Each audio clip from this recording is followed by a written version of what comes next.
went into a basement in Savannah, Georgia, when I was doing research on my own family, and where all the black records are in the basement and all the white records are up in the courthouse. Hi, this is Galina Marcus. And this is Ron Marcus, and you're in the art scene. Galina is a fine artist working in multiple media. And Ron is a musician and a martial artist. Together we're seeking the answers to these fundamental questions: how to enjoy being an artist, and how to succeed as an artist. We'll be probing the psyches and harvesting the wisdom of practitioners of all kinds of art: painting, sculpting, writing, photography, cinema, performing arts, music, martial arts, healing arts, and even science and technology, wherever human creativity is being expressed and applied to help make the world a better, happier place. Well, hello, everybody, and welcome back to In the Art Scene Podcast, which we are recording today from our kitchen table. Why? I don't know, because we like lighting in the kitchen. Not that it matters, because you guys cannot see us anyway, but it's just a comfy area. Well, for all of you who are thinking about starting your own podcast, just so you know, we are in our kitchen. We've got one microphone that we're sharing between us. We're sitting very close to each other. It's the opposite of a professional studio, but if we can do it, you can do it. Anyone can do it. Yeah, and when we get sponsors, we will upgrade our equipment. That's right. So if you're a potential sponsor, get in touch with us. InTheArtScene.com. Yeah, I really need my own microphone. Help Galina get her own microphone. Help us now. Okay, now let's get on to the real meat of the show. Who are we talking with today, Galina? Yeah, well, today it is a friend of mine and a person who I also consider a mentor. She's an amazing artist. Her name is Cheryl Ehlers. We both are members of San Diego Art Guild here in San Diego County, California. And I'm super happy that she agreed to come to the show and share some of her stories, which are amazing. And you guys got to listen to the end to hear the most amazing ones. Well, I'm not going to reveal much about it. No, you got to listen. And this is a longer podcast. Usually our podcasts last between 30 and 40 minutes, but she had so much to talk about. This is more than an hour long, but it will feel really short because she talks a mile a minute. She's got more energy than 10 people combined. She is a ball of energy, that's for sure. The word no doesn't exist in her vocabulary, and I cannot imagine anything that she would decide she want to do and, fail at it. I mean, it really feels like she will either find a way and resources, or she will just drill through the thing with her own energy because she's got so much of it. Well, don't take our word for it. Find out for yourself right now. Let's get into it. How are you doing? I'm doing all right. How are you, Cheryl? I'm fine. I've been really busy. So it's been like crazy, actually. But doing well. But it's good, right? It's good. Yeah. Oh, yeah. Everything's good. I finished a project. I can't show it to you yet because they won't allow us to, but I finished it and she turned out wonderful. So we're going to go right now to be able to share her with everybody. So as soon as they allow us to publish it. So that'll go out then. Working on everything as usual with the galleries I'm involved in. So that's still there. And just one day at a time. Got about 3 projects on the easel at the same time. So some I'm, tweaking, pull out some old ones it's time to redo, and because they've been not even seen even the first time, and I don't think I like them. So I'm going to change those. And we'll see what happens. But anyway, and how are you doing? And that project that you cannot share just yet, is it for Balboa Park? It is. It is. And when is it going to be available for public? Because by the time we release this episode, maybe it will be already available. It's supposed to be, we're delivering them February. Which one am I delivering? March 5th. Okay. So they're supposed to be unveiling them the 15th of March at the Rancho Santa Fe Inn. There should be 65 of them. Nice. So then they'll be out there for, I don't know how many months. This COVID thing really set it all back. But they're supposed to have a live auction in June. So they have silent auction between March and June. They'll have a reception at the Rancho Santa Fe Inn, and then they will have this live auction, and then all the money will turn around and go to, Balboa Park Conservancy. So save our Balboa Park, which is kind of, I love that. I love doing projects like that. I really do. Next time you're applying for a project like that, please give me a call, because I want to apply to one of those too. Oh, it's wonderful. It came off of a referral. I don't know who referred me. So, but I'll let you know, because I know one girl had said that I work with Jazzers, through Jazzercise. She's one of the artists. She says, well, Cheryl, I didn't get invited, and then in the end, she actually did, which tells me there were probably artists that refused. So, I don't know how they got my name, but there's some stuff that's coming up in Rancho Santa Fe as well. And I don't know yet the schedule or the time schedule, but they call it Rancho Santa Fe Days. But I don't paint landscape scenes from local scenery. I mean, I have, but it's just not my thing. So I don't know how that's going to go. They're going, well, Cheryl, you have to be involved in it. And I said, but the only landscape I ever painted was Hawaii. And that's really all I really care to go to. I don't care about the horses. I really don't. But there are some beautiful locations to paint. And I guess if you had that mindset, I've never done landscapes. Honestly, I'm also not a landscape artist. I'm not. Yeah, but I think you would be very good, Galena. I really do. Yeah, well, I do. Who knows? I mean, who knows? I'm trying different things. And as you see, everything turns out a portrait so far. Well, that's just what you're into right now. I mean, if you were to, I'm so diverse that everything makes me happy. So I really don't know what to say. If I like it, I paint it. But there's some things specifically, I'm not really good at portraits. So I never really pursued to get better at it. And all that technical training that I did get from it, I didn't like the way it looked. And they thought it looked great, but it just didn't feel right. And yours feels right. And there's so many compliments. I was in there the other day, and this guy was just staring at it and staring at it and staring at it, So you've got a lot of attraction with that. And I think you really shocked a lot of people. So, which is good. It's good to keep them on their toes. And as I expressed to them the other day, I said, we need some young blood in here. We really do, and they kind of go, well, and I says, well, the older ones can't do anything to help. So I understand and I respect that, but they have their limitations, and sometimes it takes a lot more. But your work is beautiful, and you have evolved just in this short span of time I've known you. It just blows my mind, which means you have a young spirit. So when you have that young spirit, you just remain so creative and so inquisitive that your art is like the judge said, and you wanted to know what the judge said. Yes. When he was looking at your piece, he went back to it like 3 or 4 times. Very rare for a judge to do that. But he said, Cheryl, this is an incredible piece. Everything from how you did the style you used, how you composed the colors, and how you integrated everything. And what the one thing he mentioned the most that pulled your whole painting together was the snake, the cobra with the cross on her forehead. He said, Cheryl, if she wouldn't have put that cobra over on her shoulder, her painting would have been lost, because you balanced it.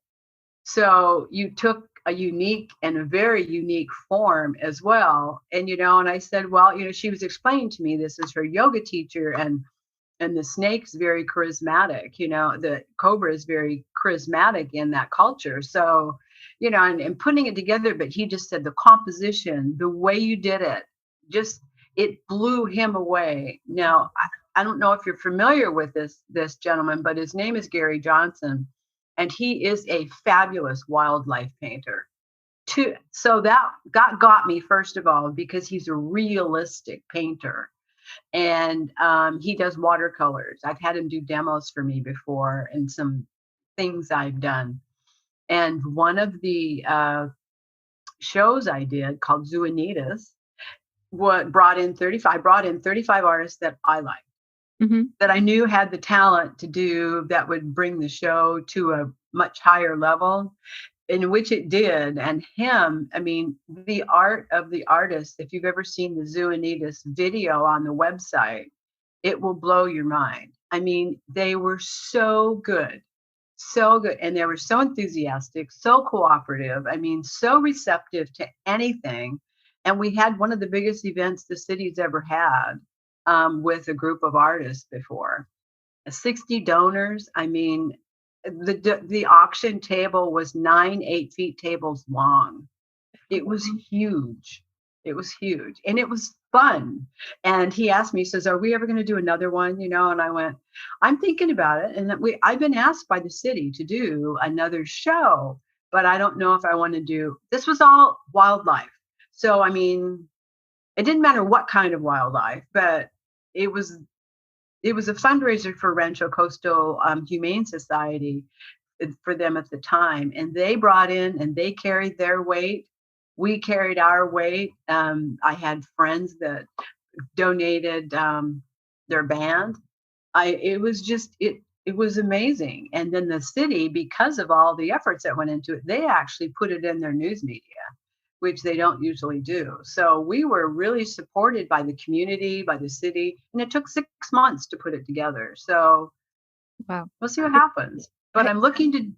I don't know how you do it. I don't know how you do it. It sounds like you're always in the midst of some events going on. You're like a creator of the community events and everything. And I love it. I love it. I love it. And it's just like when well, it's just like when I did Chasing Coral to save the coral reefs. Well, I'm going to do it again in June or July if everything works out right in Coronado. So there's a gallery that I'm in, and that they just asked to represent me just in January. So I gave them only 4 pieces in January. I already sold one, and she put such a high price on it. I freaked out. You know, I said, is it Emerald Sea Gallery? Yeah, it is. And the history behind that one, that's been now 7 years. And I started that with Peggy Rothschild. I helped her set it up. I helped her get all the artists in the beginning. Then she moved on and she grew and she figured out how to do it. And she's very eclectic. And you would like it because it's colorful, it's fun, it's avant-garde, it's eclectic. It's everything right up my alley and yours. And creativity, she selects everybody individually. Nobody can just go in. She will select you, or she'll go on a referral of somebody, and then she'll check and see if she likes your art and if it fits. It's packed, though. It's packed with everything from items to, I mean, it's just amazing, but it's full of creative energy. And that's the one thing that she's actually been able to pull off. And because she is a Rothschild, she is, but the space has an outdoor space. They do paint outs, wine and paints. They do concerts. They do everything in this facility, and it's not a huge space. It's like taking maybe it's about 2 of the off tracks put together, kind of, and then she has an outside patio, an outdoor patio with the umbrellas. She puts the lights up. I mean, they go all crazy. They literally go nuts, and she's good at it. So. Yeah, it's a fun little place. I keep it on my list. I don't feel like. Well, if you ever want to go down sometime, I'll take you down with me. You know, you would just love just seeing it. It's funky, you know, and I like funky, but I like it because it doesn't stifle creativity.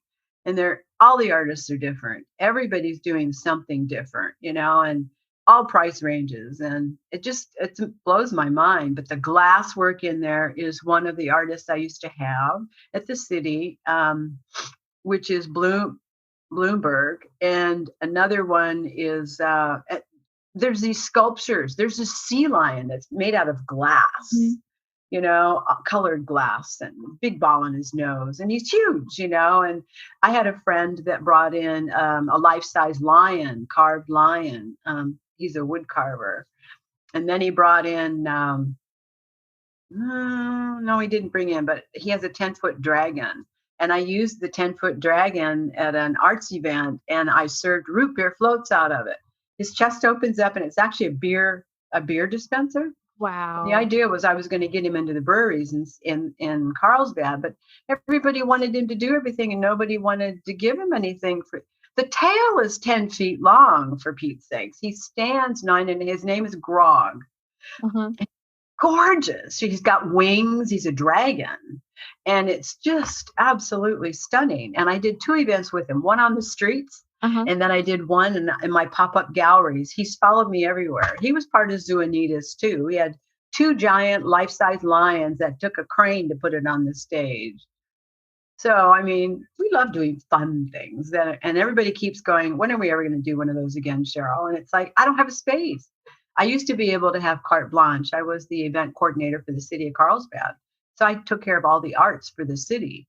And every time there was a vacant spot that somebody had moved out of, a business, I would go, can I have that for the night? Can I have it for 2 days? And they would give it to me.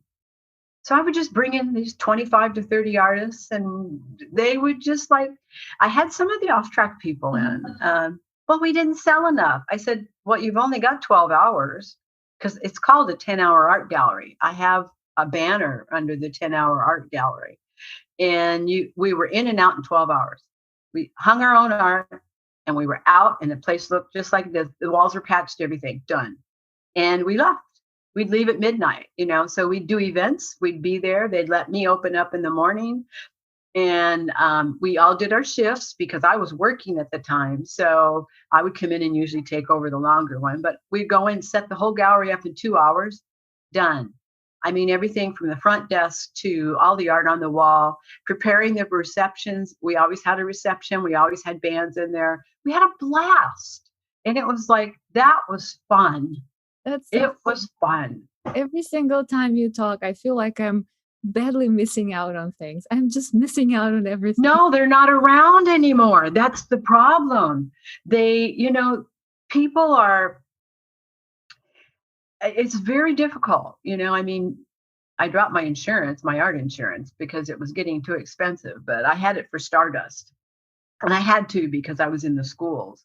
But, that's a lot of money when you're not teaching. So, and it was the teaching was paying for the insurance. So, hello. That was really all I took was gas and money for the insurance, and everything else went back into the arts. But I had a blast. I was in the plaza. I was in State Street. We were all over Carlsbad. We did Carlsbad street fairs. We did all kinds of stuff. And each time there were artists that were just they were crazy. But the thing is that one interesting thing, the lady says, I'm never volunteering for you again. And I said, why? She goes, you work too hard. I can't work that hard. I didn't think it was work. I was having a blast. I did 900 kids in 8 hours. 900 kids? 901 to be exact. Wow. The girl said, she was from the off track. She said, I can't do this anymore. I don't ever ask me to help you again. Wow. She said, I can't keep up with you. I can't do it. I said, you just have to know how to deal with people. It's not difficult. If you freak out, you're going to freak. But when they're hoarding at you, you just got to tell them. You're just hey, there's only one of me over here, just sit down, hang out, and the parents would sit down with the kids even. It was a blast. It was so much fun.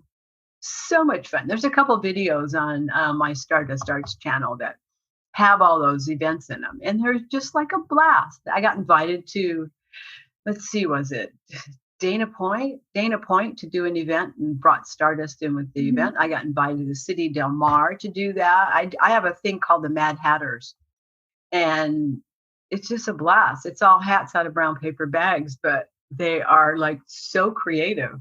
It's just fun. I need to bring you in if I ever do that again, because I think you'd number one learn, but number two, you'd enjoy it. Yes, please. I would love that. And I'll make sure to include, if not all, but most of the links to the things that you're mentioning here. So people can follow you and check your website and see the videos. Okay. You have a YouTube channel, right? I do. Awesome. I do. Awesome. Yeah, I'll send you all of those links. Yeah, I'll make sure to put everything down in the description. Oh, you don't have to, but you know. I mean, we're discussing so much fun stuff here. People need There is. You know, I wish the energy was out there for people to really get into it and enjoy it for what it's for. You know, it's not all about making money. It's about the joy. It's about the laughter. It's about, you know, what it does for a human being inside, and what you give and what you get back is priceless. You can't put a number on that. You know, you just can't. It's not. I'm totally with you.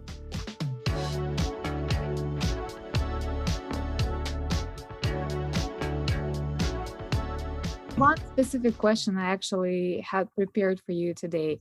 I remember, I think last time we put the monthly show, you were talking about copying other artists in order to learn or experience how they did their paintings. And you were talking about your experience with that, how you studied some works of Picasso and other artists, and how you almost got in trouble for copying their work. I did. I did. That would be a really cool story if you share it on our podcast. Sure. There's two of them. Picasso's always been my favorite, and I can pretty much duplicate a Picasso now. I've been in love with him forever, and I studied him. I've read every book he's ever done. He was the strangest, quirkiest, most talented individual before he kind of went ballistic, but he was eccentric. That's all. He was an eccentric genius, and most good artists are eccentric geniuses. And him and his lifestyle was intriguing, very European to me. So it didn't shock me, whatever he did. But the way he could paint with one thought, one line, and make a picture out of it was just amazing. So I decided to try it. And the more I tried it, the more I understood him. And the more I understood him, the more I liked it. And the more I realized he kind of went batty, you know, to a certain extent. You know, he went through his depression, you know, as a young kid, his blue period where he came up with everything because that was his depression. And when he came out of that, you know, everything started getting lighter. But with his whole series of how he's gone through emotions, he actually lived his life through his art. He wasn't afraid to express himself, and he didn't care what other people thought, but he knew he was good. And there are some people I've actually met that met him when he was alive. Wow. And said he was the kindest person. And he would just say, just do whatever you want. I'm leaving now. And they would handle his printing for him. So it's like, he really was that. It didn't really go to his head. It really didn't, you know, and as all artists, you get more famous when you're dead, but his style and his attitude was unlike anybody else's attitude that I've ever encountered. And then now the Picasso I never got in trouble with. This is the one I really got in trouble with. I studied under Carol Rigg out of Arizona. Mm-hmm. And she did a painting that I just fell in love with. And it was a watercolor, but it was a very tight watercolor done in a very elusive kind of a style. And it was where the actual paint created the edge of the subject. So it looked like you might have actually lined it, but you didn't. It was the amount of paint that you were pushing towards the edges to create a form. Well, she did these one with the two horses with its Indian women on them. She's very well Navajo, something like that. And she's very famous for that painting. Well, I was so enthralled with that painting. She was teaching us how to do the style. So I painted that painting with her, and there were 4 people in the classroom, and I painted the painting with her. But then I decided I was going to change it because I didn't want it to look like hers, because she looked at it and she said, well, it looks like mine. And I went, no, I'm not done yet. So I put a sunset behind it. So like the horses were walking off into the sunset with these women on it that were like very tired. And I took it into a gallery and I wanted to hang it up because I knew it wasn't hers, but it was very close to it. And I got called on it by an artist who, ironically enough, was not a painter. She was a jeweler who happened to like this woman's art. And she called me on it and said, "You have just copied her art, and that isn't fair." And I said, she said, "You shouldn't be doing that. You're going against copyrights." And I said, "Well, ironically enough, I was instructed under her, and I said, and it's not hers, it's mine." No different than when you go into a classroom and the teacher says, "This is the subject that you're going to paint," and everybody's painting the same thing, and it's usually something the teacher has painted. Very standard, very normal. I just happened to have made it look like hers. So it was very interesting, to say the least.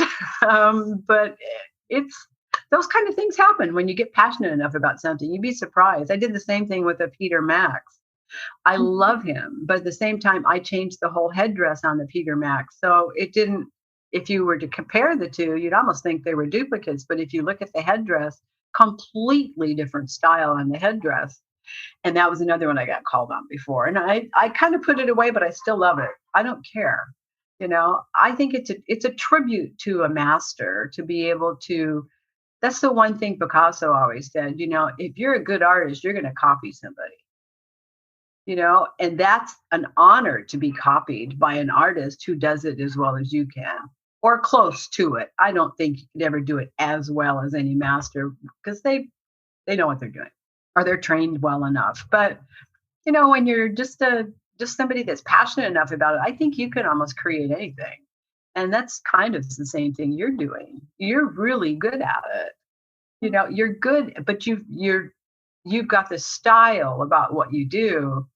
And that style intrigues me because I like meshing the background with the foreground. And it's really interesting that you did that. I think I have one somewhere around that's something like that style that you did. And it's a lot of fun to do. It is a lot of fun to do. It really is. You get lost in it. And sometimes you have to make sure you keep your form, but it's a beauty. It's a beauty, but it's fun. Painting should be fun. It shouldn't have all those restrictions on it. And I don't like being stuck in a box where you're just known for your style. I like the fact that I totally baffle their brains every time.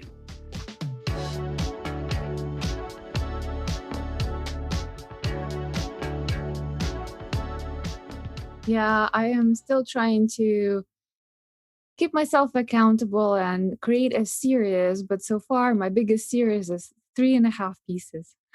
3.5. I would start the fourth one and that would be it. I'm going to tell you, I was commissioned to do my first series ever, and I brainstormed about it, and I was scared to death because I bore too easy with painting something that's kind of like it over and over and over. So the prerequisite was that I maintained an element in all of my art that was the same in all of them. And I did 29 pieces, and it took me 6 months. Wow. So you'll find when you line them all up, the mood you're in when you're painting them is the color you're painting them in, and the variations of what you do. I mean, I was driving to work and I was sketching something on a back of an envelope just because it came into my head and I knew I'd lose it later. But I needed another subject and I thought, oh, I'll do that. And here I am on the freeway going, and I've literally just whacked out a sketch, walked in the door, and then said, okay, I'm done now. I got it. And I went home and painted it that weekend. So it's just, but it was hard and challenging, to do, and then have somebody take 18 of them, not 29 of them. I thought, oh, this is not good. But then it ended up being perfect because then I had enough art to put into another gallery and nobody missed the other pieces. So, but it's very difficult to do commissions. Like it's hard to please other people, but this gentleman was exceptional in that he allowed me to paint whatever I wanted as long as I kept one element identical in all of them. And that is not very common of a commission. A commission usually wants something extremely specific. Yeah. I did 2 commissions for 2 big art festivals in San Diego. And one was just like biting my nails because they had a board that kept changing the design after I was already painting it. So it's like, okay, well, we want an alligator. And this was Gator on the Bay in San Diego in 2014. And big, huge event, all Zyko music. And I mean, this thing, the people come from all over the United States for this. And I just went, really? It was my first experience with that. And the people were great to me. But the board kept going, well, now we want a violin. Now we want a fiddle. Now we want an alligator, and now. But it all came off of one of my paintings that somebody saw on my website that said, I want you to paint the background like that. Can you do that? And I said, yeah. And he says, but you have to put music in it. And I said, oh, that's piece cake. But then he says, no, but it has to have an alligator in it. And I went, what? So I did. I'll send you the pictures. Photo of that. I do. I have a picture of it, actually, of me signing them. I had to go to their corporate offices and sign like 50 of the giclées they made because they sold all the posters, they sold all the T-shirts, they sold all the sweatshirts, they sold the purses, and they sold everything. And it was like, that was my first experience where somebody backs their back up to me and says, will you please sign my shirt? And I went, are you serious? I said, it's going to ruin it. And he goes, oh, no, we want your signature. And I went, wow, this is pretty amazing. That is pretty amazing. I didn't realize. And then from that, I got another one, but this time it was a cat. And I'm not a cat. You're a bird. Well, I can paint big tigers, but I've never painted a cat. And they wanted the cat to be her. This was an organization called TICA, which is International Cat Association. Mm-hmm. And they're based in Australia. Oh, wow. And they're international. And these people are serious cat lovers. I'm talking the elite of the elite cats. You have to have a pedigree that blows out your tail. So they wanted me to paint cats. So all these board members were sending me pictures of their cats because they wanted their cat in the painting. So I just finally chose something out of I put them all in a hat and I just picked one of them out and I said, okay, that's the cat. But the cat had to be on a sailboat. It had to be. Cat on the sailboat. Yeah. It had to be. A sailboat. It had to be, yeah. Wow. It had to be sailing the sailboat. That one took 6 months. Send this one to me too. I'll put it in the blog post too. Oh, it is funny. It's called Sailing into San Diego. It's like a cartoon. They wanted a cartoon kind of a thing. And I went, oh my God, I don't do cartoons. I did those in high school. But it was pretty funny. It was funny though. It was interesting, but that was a 6-month commission because they kept changing their mind too. So I don't know. It was pretty interesting. I'm just writing down which ones you want. So, yeah, commissions. Yeah, they're interesting. You meet some fun people though, but one thing always leads to another, and another door opens, and another door opens. And I have like 2 wine labels out there in Canada because of those kinds of things. And nice. I have it just goes on and on. It's amazing. It was like every year there was another surprise that made it more intriguing to be able to paint for something that was bigger than you were, and to be a part of it, just this little part of it. But when you walk up and the banners are all over the street and they're yours, it's like, ooh, okay. It was daunting. It was really daunting. I mean, I might be an outgoing personality, but I have a lot of humility when it comes to stuff like that. And it was interesting. It was very interesting. It was fun though. I just got an idea because I kind of know you showed me the sneak peek of this project that you were doing for Balboa Park. Well, I can show it to you, but you can't. No, of course, no, I know. But Okay. I'll put the link in the show notes for the auction so people can. Oh, okay. I'll give you that one too. What I wanted to tell you, there's a new winery in Ramona, and it's a Mermaid Valley, and their whole thing, wink, wink, wink, wink. I got it. Thing is a mermaid, and they have they just opened, I believe, last year in January, so right before the pandemic. They have a big tasting room. They have some oceanic kind of design. Oh my! They don't. Oh, she's perfect. Yes. Oh, she's like. Well, now I have to show her to you and see what you think. Well, maybe we can send them a tip about this auction and say that, maybe they will. I wouldn't, I've already had her scanned. So I have, and if I have to repaint her, I can. But I'll show it. I have to show it to you. I think you showed it to me. I did? Okay. Judy. Oh, I know. Okay. This is why I'm talking about. Oh, well, thank you. That's good. That's good to know. Huh. Mermaid Valley? Yeah, it's called Mermaid Valley. I'll be darned. Interesting. Yeah, lovely people. Absolutely lovely. I've been there once. Really? Yeah. So it's all ocean scenery types of things? Yeah, I mean, ironically enough, they are in Ramona in the middle of the desert. But that's not so bad. Both a husband and wife are both former Marines. Oh, okay. So that's kind of their thing. Wow. Yeah. Interesting. See, another door just opened. Yeah. Whether it closes or not, it's one thing, but the door's open. That's how I look at it. You got to walk through it with a positive attitude, or at just least, if that's what they're looking for and you have something like it, why don't you paint a mermaid? I will think about it. There you go. You paint a mermaid. Well, you're the one that said something. I certainly would think that would be fair.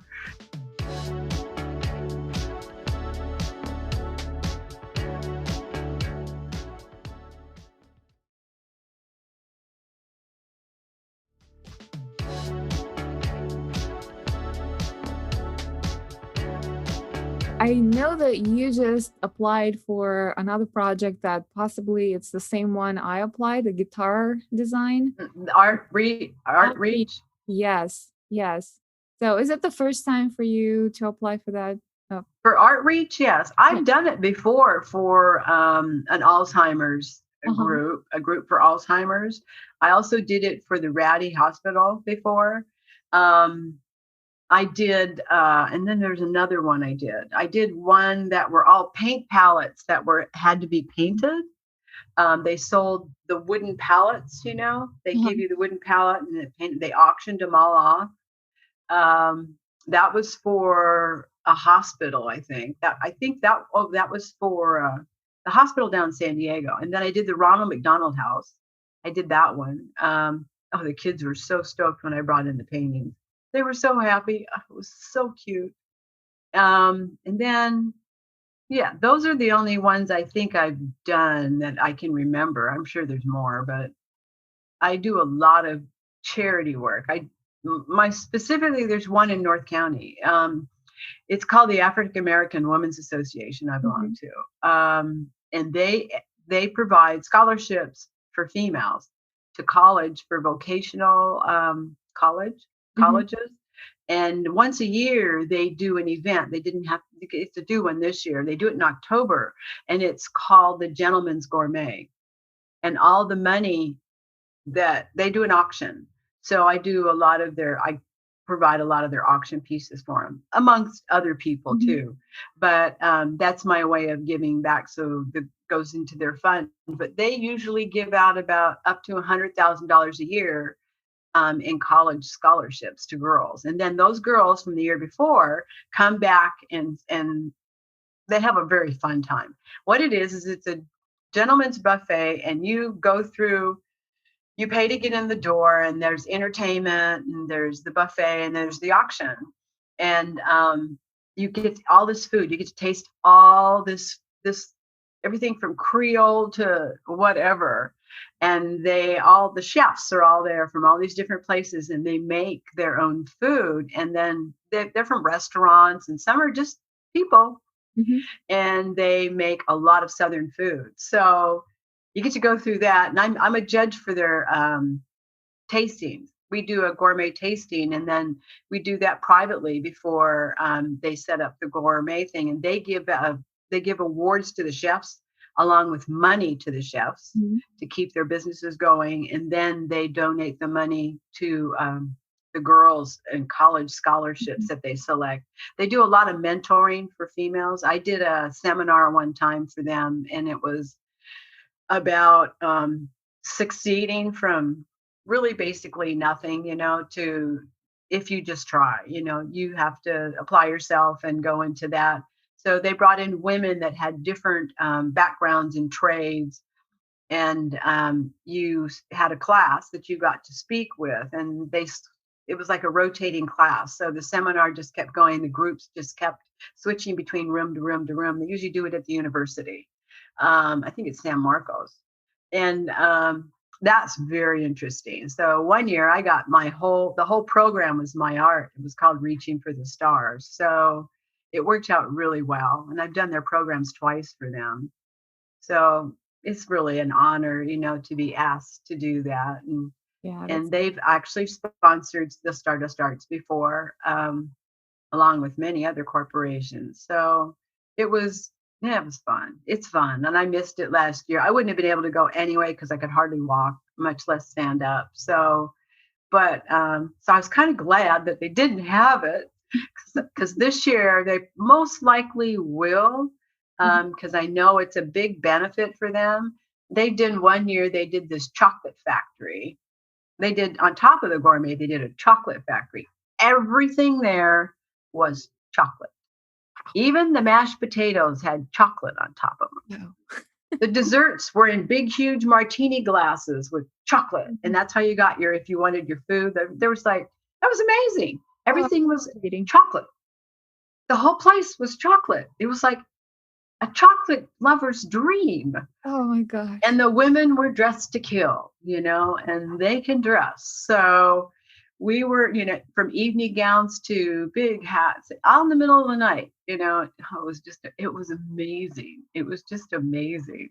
And I was like, I don't think I belong here. And she goes, of course you do, and it was just, they were just beautiful women, so sophisticated and so much into their cause, they really work hard. They really, really work hard. So that's an organization that's very near and dear to me. And I know many of them personally very well. They're just such great people.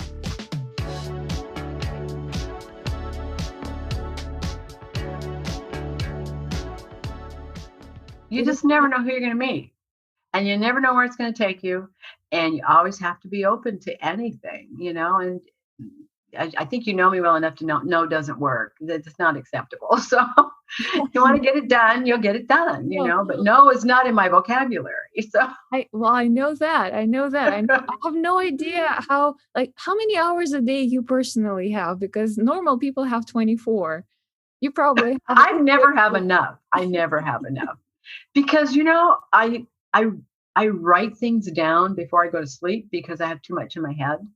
And then I wake up in the morning and I tackle it just like I do, one step at a time, and that's the same thing with painting. I thought when I retired, I was going to have more time to paint. It's not quite true. I used to only paint on Sundays when I was working, because my husband would be gone riding his bike, and I had the time to myself to get in that mode and do whatever I wanted to do. And you know what it is. I like to paint alone. So I like the music on loud, and I just like to dance around and paint. I just do, I could never sit there in a stool and go like this. I just could never do it. And my first attempt at ever doing that was some really squashed up bell pepper at a class. I just went, this is not working for me. Teacher goes, that's a great bell pepper. And I said, that sucks. Number one, I don't paint bell peppers. Number two, I said, I don't care about the carrots either.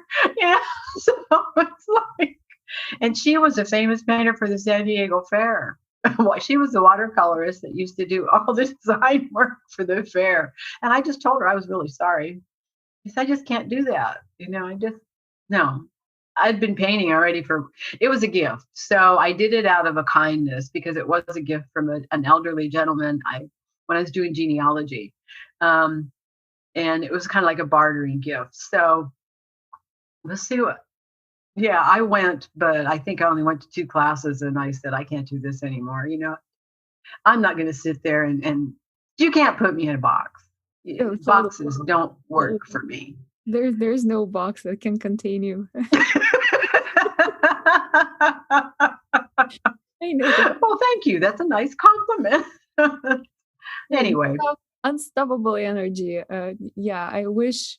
Oh, it's waned, my dear. Fraction of that energy to everyone in the world, because I'm pretty sure that you have enough to share with everyone in the world. Because if you're sweet. Everyone had just a little bit of your energy, your curiosity, and this outlook, like, yes, everything is cool, we're gonna try everything, and yes to everything, world would have been so much better. I think so. I think that more than anything else, people just have to try. I mean, you have to try to be kind. I mean, not everything's perfect, but when you think no, I mean, the first thing comes to your mind is you just don't want to do it, or you're not going to do it. And how do you know if you haven't tried it? Exactly. You might not like it, and then you can say, I tried it, I don't really like it. But try it. You might be pleasantly surprised. I've always been, but I've never been one that somebody can say no to, though, either. Because I give them excuses not to. Why would you say no? It's such a great idea. Oh, well, it might fail. Well, yeah, it might, but it might not. And I don't like to fail. So it's not my thing. It's not my thing. And I don't think you do either. Failed? Pardon?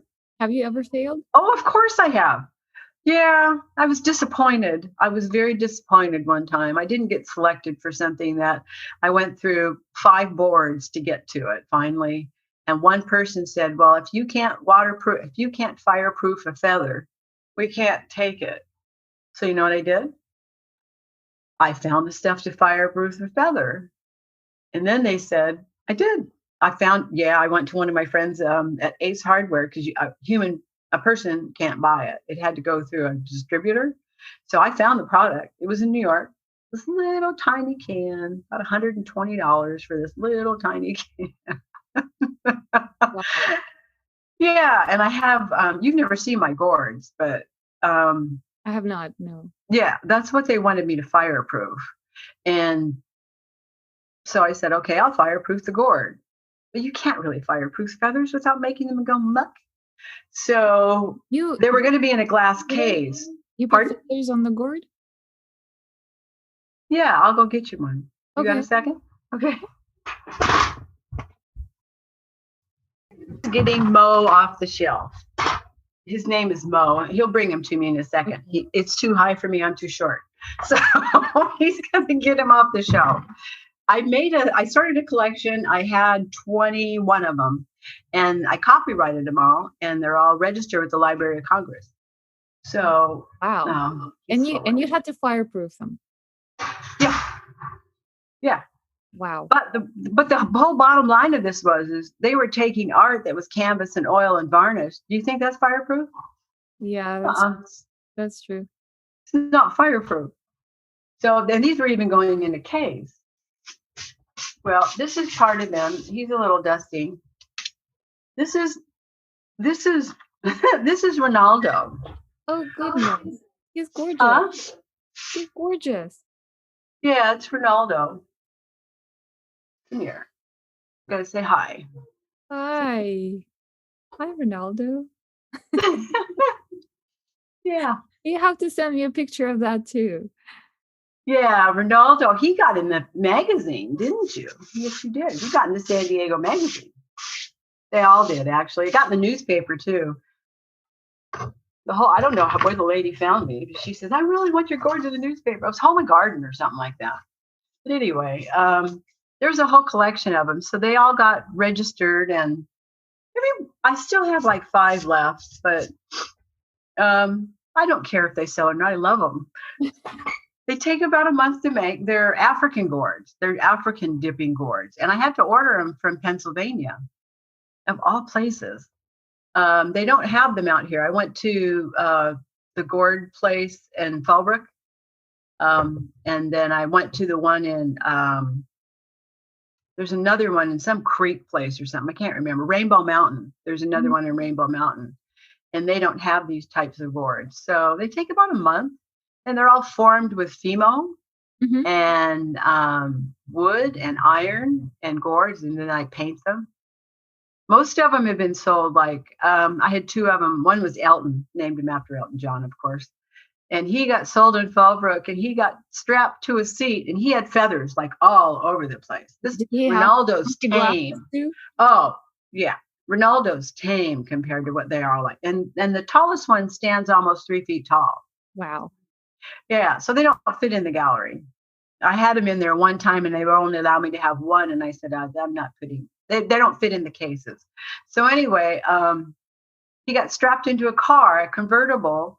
Him and Oz did. The guy bought two of them. And he strapped them in the car with their seatbelts in the back seat and drove off with their feathers flying in the wind. And the gallery manager goes, I hope those feathers stay on. I said, oh, they'll stay on, but I'm really more worried about them getting sick when they're driving with that crazy guy. So he was a gourd collector, and he walked off with two of them, and they are not inexpensive. They're like over $800 a piece. So it was pretty funny. When she called me, she said, you're not going to believe this. He didn't want the box. He didn't want him in the box. He wanted to put him in the back seat. And he did. And they were probably 2.5 feet tall. And that was without the feathers. So the feathers, they were just like blowing in the wind like Big Bird. I can imagine it. And Ronaldo was painted with a big piano around him. And he won a place at the Del Mar Fair when I put him in the Del Mar Fair. So it was pretty funny. But they consider these gourds. They don't consider them sculptures. So they wanted to put him in the gourd section. The second time I made this other half, and I refused. I said, they're not gourds. They're sculptures. So they don't belong with cut out gourds. They just don't. True. So I love them, but they're fun. They're loads of fun, and he probably needs a vacuum to get them all fluffed back up again. But I have five left, I think. But they're all up there. There's Italia, Ronaldo, Mo, Professor, and there's two other ones that are small ones. Anyway, they're fun.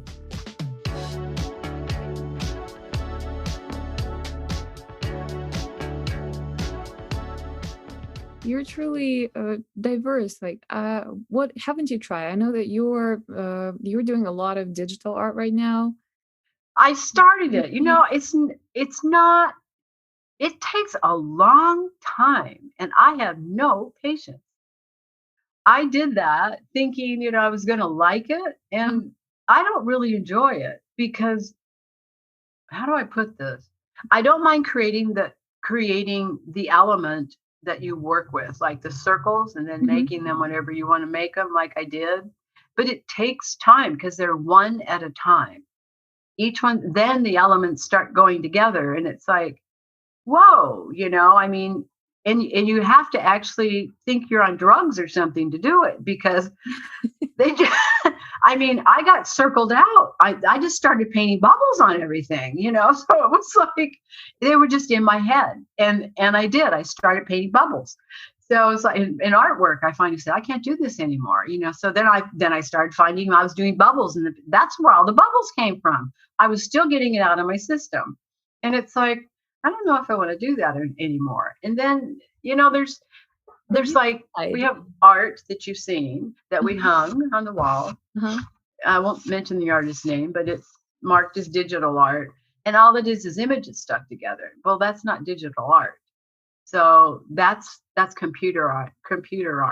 That's not, digital art is a whole different medium. It's where you actually create the element, and then you make the design from an element that you created. And then you make the picture from the elements that are generated on a computer, not pictures cut out and then stuck together. And that's then, more like a digital collage. Yeah. right. Yeah. It's kind of still called digital art because it's generalized, but it's really not. I mean, digital art takes a long time because it took me 3 days to render it. I thought my computer was broke. I did. It's 295 megs. It's like, that's nuts. You could make sheets out of it, I guess. Put it on the wall, project it on the wall. But that's nuts. I'm going to buy another computer. I need more RAM. But I'm going, if I want to keep doing it, I'll play with it. But I don't know if I'm going to play with that to that degree. And I have a tendency to do stuff like that. I'll get onto something and I'll look at it and I'll go, okay, that's about all I'm going to do on it. I don't want to do that anymore. I want to do something else now. Yeah, I'm kind of the same way. And I think it's more that, yeah, I know I can do it. Now I can do that. I know I can do that. Sure. Yeah. Now I'll go do something else. Exactly. And you know what? I used to blame myself for that because I would try some sort of a new medium and I would for 6 months play with it until I kind of get the ideas like, yeah, okay, I'm pretty confident now. I know that I can do stuff and I'm pretty good at it. And I was like, okay, now I move on to something else, a new shiny object, because it's not interesting anymore. I kind of handled it already. And I know what you're saying. It's not. Yeah. And I was like, what is wrong with me? I cannot. You're just trying to you're trying to find your comfort zone. And I haven't found it yet. And it's been over 40 years for me. Well, I'm not alone. I'm glad to know that I'm not alone. You're not alone. I did watercolors for over 30 years. And I got tired of framing mats and carrying the crap around and getting people to damage expensive frames, and just not my thing, So when I switched to just doing acrylics, I do miss my watercolors. Now I want to go back and do some more watercolors, but I'll watercolor on canvas. I've done it before. So, and I really like the effect. So it's fine. I figured out how I can do it, so I'll be fine. But I just do not want to go back to the glass and the mats and the frames and the acrylics and all that stuff that it takes to make those beautiful watercolors that people love so much. It's just too tedious. There's not enough time for that. Yeah, right. Because normal people only have 24 hours a day. Yeah. And then, like last year I got back into jewelry. I used to do jewelry a long time ago, and beading, not like anything in the gallery, but kind of close. And I decided, well, why don't I take my art and make jewelry out of it? So that's what I started doing. So that's interesting. You've seen it. It's kind of, you've seen some of it. Yeah. I'm not sure. I have some right here. You've seen some. I'm sure you have. I thought you had. It's that you can do it too. It's not a big brainer thing, but let's see if I can find one. So So it's taking your artwork and so you put it in the pendant shape and you just put the epoxy acrylic on top of it, right? Yeah, it's painted. This one's got glitter in it because it's a Christmas one. But it's, hold on, let me stop it from rocking. Let me find one that's more pure than that. It's easier to, remember all the pour paintings? I don't know, I was doing quite a bit of them. So what I did is I decided, well, why don't I take the pour paintings and why don't I make jewelry out of them? So see?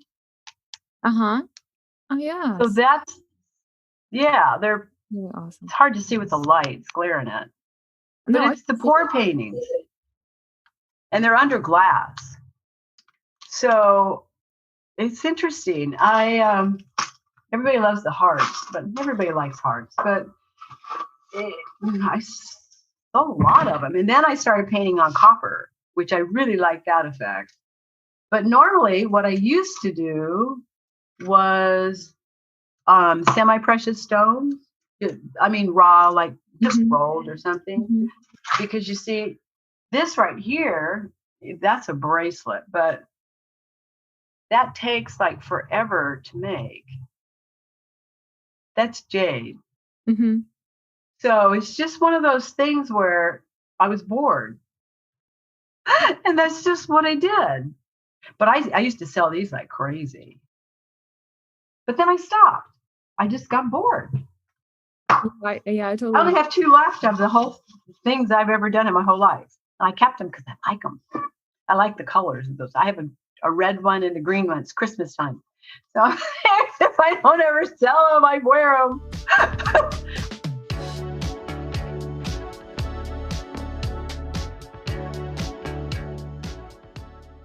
I'm always into something. And I'd make dolls.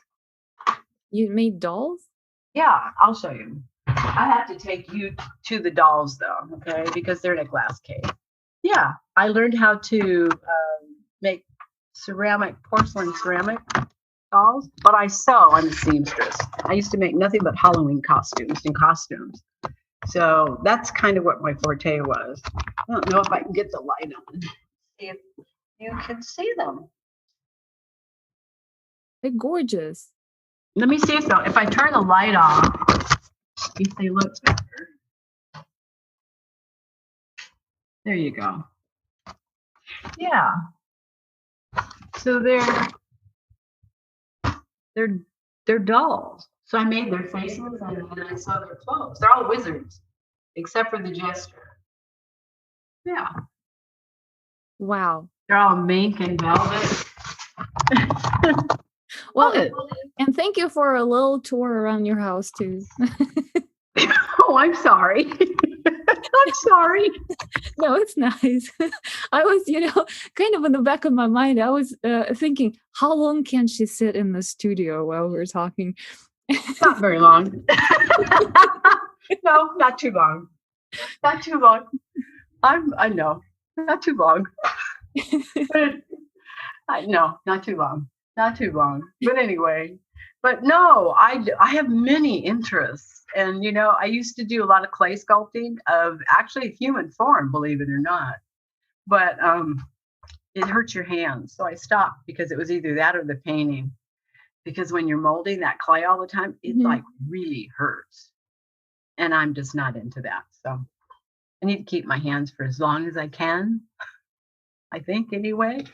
But so my interests go all over the place. Genealogy is something I still do. I'm a certified genealogist, so that's a passion that I've had for quite some time. And the clients just came falling out of the sky. It was amazing. Such amazing stories. The people I got to meet, the people I found in closets, the skeletons I found in closets, the trust that they give you to get into their personal lives really, really deep. And then I have books and libraries that I wrote in Corpus Christi, Texas, about some very famous families, the von Blüchers and stuff like that. So he was the one that fought Napoleon, got defeated by Napoleon. But yeah, and it was my girlfriend's great grandfather. And she didn't know what was coming down the road until we found it out. And it was a gift that she was dying of cancer. And she had asked me to do something that was almost impossible to do in a matter of 4 months because she was going to be dead in 4 months. And she wanted to gift her children with her family genealogy. And the only way I did it was through a group I work with called Angel Wings. And I have people all over the world that I can connect with. So I connected with this gentleman out of Mecklenburg, Germany. Mecklenburg, not Germany, but Mecklenburg. At the time, it wasn't Germany, but her family fled from France. And this guy went into the archives and found the family tree, which is very rare. Not to find the family tree, but you cannot get into the archives. He finagled his way into the archives. He photoed the whole family tree, which you're not supposed to do. And he smuggled it out of Germany. And we had this all done for her. She died 3 days before we all had finished. Oh. So the family did get the book. And she would have been impressed. She would have been impressed. But she couldn't hang on any longer. So, And I did it all in 5 months, which is, I went back to the 1400s. I mean, I went back to kings. There were ladies in waiting. I mean, it was amazing. It was amazing. The chart was 9 feet long that I got, and it was all written in Old English, the old Latin English. And it had everyone that was a lady in waiting, a waif, a servant, a knight. I mean, it was amazing. It gave me goosebumps to do. I still have the disc of all of the information, but wrote a book, and basically in Corpus Christi, Texas, in the library, the book's there.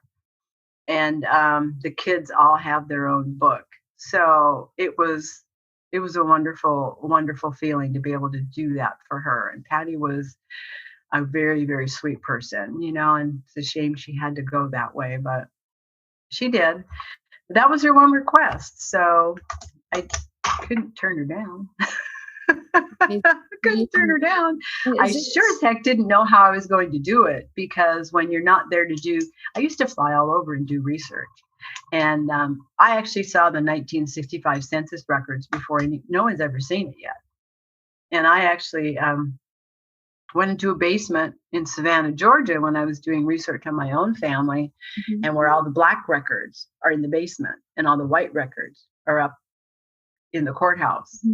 And the black records are falling apart, and they're moldy, and they're all cruddy. And I got them to remove the black records from the basement, and they're now up there where they belong. All the registers are up there where they belong in Savannah, Georgia. I threw a hissy fit.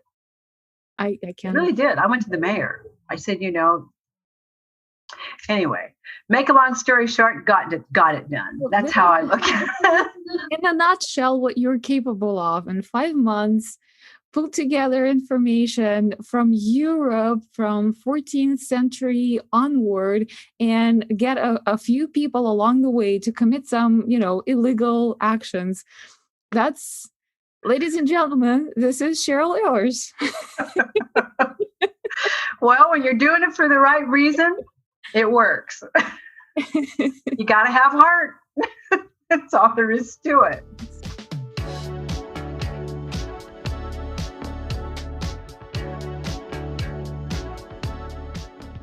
Well, thank you so much. Thank you so much for taking time and you're welcome, Galina. This is amazing. This is always so much fun.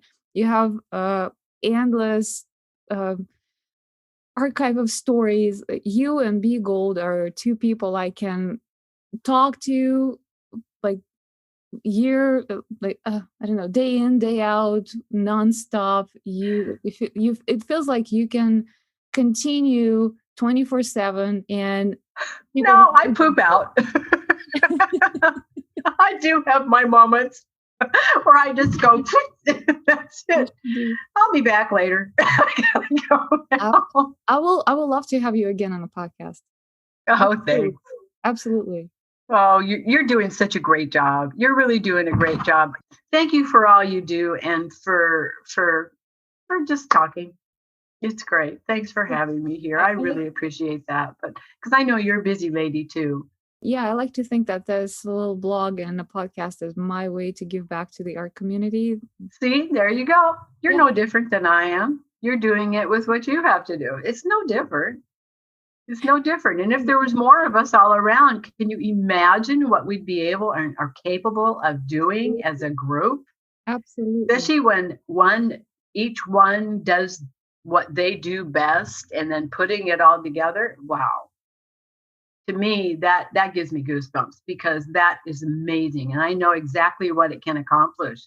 So in the meantime, we're going to have fun and do something creative. Yep. Right. You take care. Thank you so much, Cheryl. Thank you. Oh, you're welcome, Galina. Bless you. Always such a joy to talk to you. Okay, you too. Bye. Bye.